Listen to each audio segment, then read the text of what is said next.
We got the whole crew in the house. Welcome back, everybody. If you're just now joining us, you're watching Zeitgeist live every Sunday right now, but we're moving hopefully to Wednesdays pretty soon here into the main big studio. We're a little cramped right here, but we love each other, so it works. So, for today's roundtable discussion, we've just really coming off a high of yesterday's production, and we've got Zeitgeist moving forward coming up next weekend, and just so many great things happening right now. We thought we would just kind of share with you our excitement. So 1, 2, 3, yeah! Okay, let's just overblow it. Can we do a wave? Okay. You got a wave? All right. You first. No, but for real though, guys. Anybody who would, as far as yesterday went, I'll start with you, Pete. Yes. Was there anything in particular that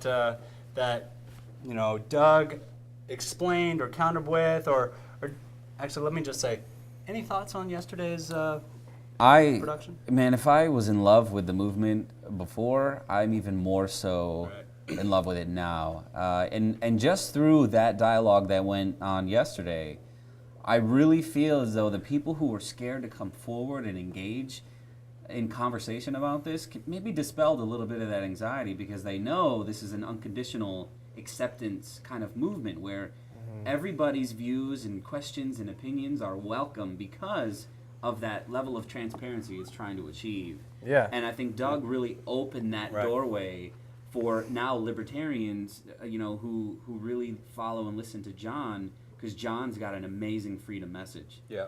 He's really, and I think he has the blueprints for a transition. They started to talk about it yesterday, and it was fantastic. I couldn't find anything that I would say didn't resonate with what we represent and what we have going on here. So it was outstanding. I was amazing. Awesome.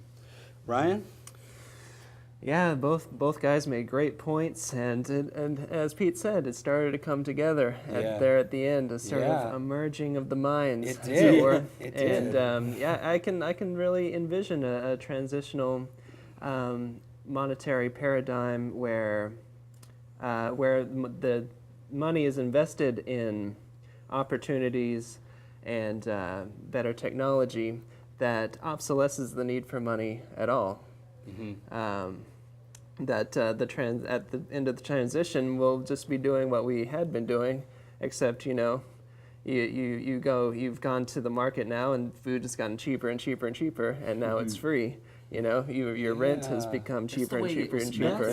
That's a great visualization right there. I think that's something that we should all kind of visualize is prices going down, for all of our purchasable goods, that the prices just start going lower and lower and lower and lower and lower. As they should be, you know what I'm saying? Like, you look at it's so funny to me when you see, like, you always hear about this economy. I don't know if you guys have heard about it. Supposedly the economy's not doing so well. No, really. They don't talk about it much, but supposedly the economy's not doing so great. You don't but say. It cracks me up, you know what I'm saying? Because the economy is doing terrible, but then cars are still $40,000. You know what I'm saying? Right. Yeah. Like I was back home in Ohio a couple months ago, and my dad, I go over there to watch a particular football team on Saturdays, and I went over there to watch the football game, and he was like, "Oh, we're gonna do a big. I'm gonna get a big pork roast and everything." And so I'm like, "Oh, hell yeah, sounds good." Well, he went to the store to get this pork roast, and last year it was prime rib. He was gonna get some prime rib, and last year he got prime rib,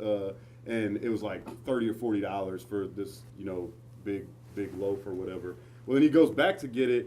And it was $30 last year, and it was $90 this year.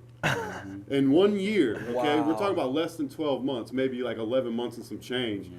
The prime rib went from $30 to $90. And he said, "The hell with this, I'm getting a ham or something." You know what I'm saying? Like, but that's outrageous, you know what I'm saying? And so it's funny to me when they say, like, the economy's so bad. Oh, the economy's terrible. But the prices for nothing has dropped. The prices for everything have stayed the same or gone up. That's hilarious to me. Yeah. I wonder why the economy's not so good. Shit. Well, that trend should continue as inflation continues. But then hopefully there's, I don't know, man. You just don't know how it's gonna go down. Yeah. It's like, are we gonna get to a point where there's hyperinflation and everybody goes, We know it's going to get wait a worse. second here. This is BS.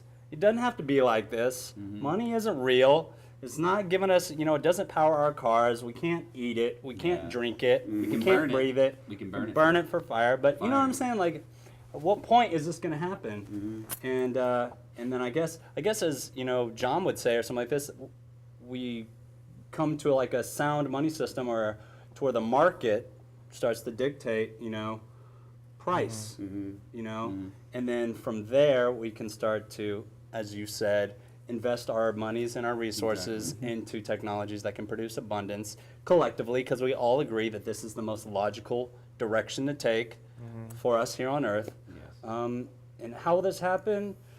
I don't know, but I think we're going to be a part of it.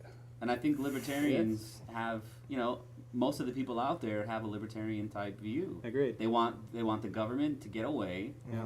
They want the government to take a few steps back, let the money dictate the prices, and not let the central banks, and the corporate entities to dictate what the pricing is supposed to be. I'm so much waste goes in, or it comes out of the paradigm that we live in. Grocery stores throw out food. Packaging, restaurants. They throw out food that they don't sell. They don't. Most of them don't give it away to charity. They keep it on their shelves for as long as they possibly can, and then when it finally goes bad, they try to sell the bad stuff, which is kind of sad to me, and then they throw out the other stuff that's good. But there's just so much like space and food and building materials and all this stuff that just gets thrown into landfills and plastic. Oh God, don't get me started on plastic.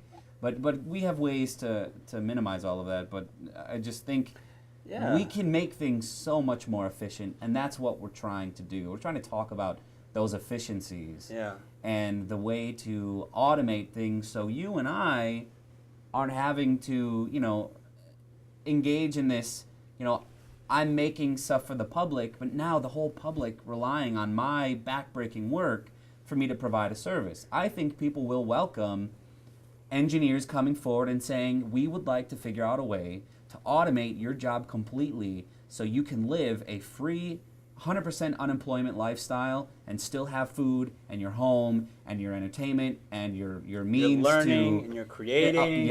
and a way for traveling. you to interact with the people around you, because they now have the free time to care about the shit that really matters, like your health, the food that you're eating, the people that you're engaging with, the church that you want to go to, the volunteering that you've always wanted to do that you never had a chance to do. The world around us. Your for crying out relationship loud, with you the know what world I'm saying? around you, Like to actually be able to open your eyes and notice what's happening around us. Yes, dude. We dude. talk about this all the time. Like Right now we're automatons. Well, right now with the monetary system, everybody. We talked about this a couple of weeks ago, but everyone is just, everyone's just manic, like looking down, looking for across at 'em. looking for the next thing to buy. Everyone's forgotten to look up. You know what I mean? Right. And I think that's a huge problem with our species, with our entire race, is that we're not looking up anymore. And I think that's something I communicate with people when people ask about the Zeitgeist movement. You know what I'm saying? It's very, as we all know, it's very difficult to summarize in just a few short sentences.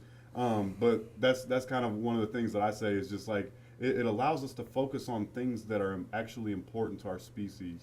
To look up. I mean, how many people, I implore you to ask yourself, how often do you look up at the sky? How often do you look around? And We're always question. down. Think of how many more UFO sightings there'd be. Exactly.